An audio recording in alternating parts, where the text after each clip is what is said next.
Yung nilabas. Kalahating baso siguro. Ano siya? Sa ano? Mabango? Hindi. Wala pa ako na. Hindi mo siya ano. Malansa. Hindi mo yung naamoy. Ay, hindi mo naamoy yung amoy. Pero masaya na ako, magaling ka na. Kaya cancer din rin yan. O, parang na, babay na. Cancer survivor. Survivor cancer. Ang tawag dyan sa sakit mo ay maligno. Hindi ko rin alam kung paano nangyari sa'yo. Kung ano ba trabaho mo? Technical assistant. Yung unang sabi niya sa akin na yung maitim na ano yun eh, na nandun sa may trabaho ko. Doon. Oo, yun. Tama-tama kasi alam ko may namatay doon. Bibihira mo yan yun. May namatay doon sa may CR namin. Sa CR ko daw, yung sabi mo doon sa may CR.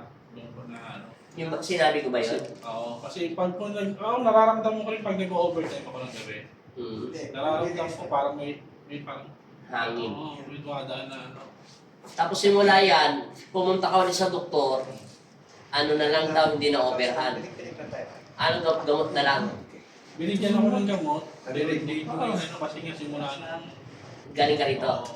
Mabilis na ng pag ano niya, Paano ano? pagtanggal yung bigyan na lang mga ilang ano lang, isang araw lang siguro 2 weeks. Nawala na. Pagpainom mo pa rin yung tubig mo, ha? Nadasalan ko na yun, di ba? Bigay mo muna sa akin bago ko patayin ulit. Wala na. Sarap. Ulitin mo pa ito. Makapata ka na ulit tayo. Nakakawala Bibigyan yun. sa ano, masahe. Tuwa-tuwa si tatay. Tayo muna tayo. Kung gusto nyo, dinagin mo sila. Kaya pagpatuloy mo lang ko yung pag-inom ng tubig, ng banal na tubig. Sa sa October 6 may healing water si Apo. Sumabay ka ulit dun. Para naka-maintain yung pag-inom ng banal na tubig. Mag-like at mag-share ka doon. Sarap. Ngayon na.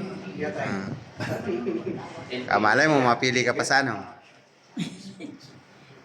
Nahilo ka tayo? Hindi. Sige, nahilo ka eh. Pero yung unang punta mo pa lang, sir, talagang naramdaman mo na sa sarili mo na gumaling ka na. Nung unang punta mo pa lang dito. Yan, ito. Tapos parang lumala dahil na-stress niya. Sa stress niya daw.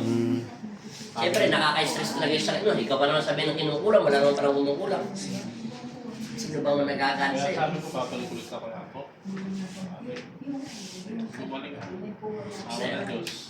Pinagaling ka lang ng pananampalataya mo kay Kristo, kuya. Alam na, yung kinari, parang mahirap na yan. Kaya kuya, salamat. Maraming Thank you, Lord. salamat sa inyo nanonood dyan. Bye-bye.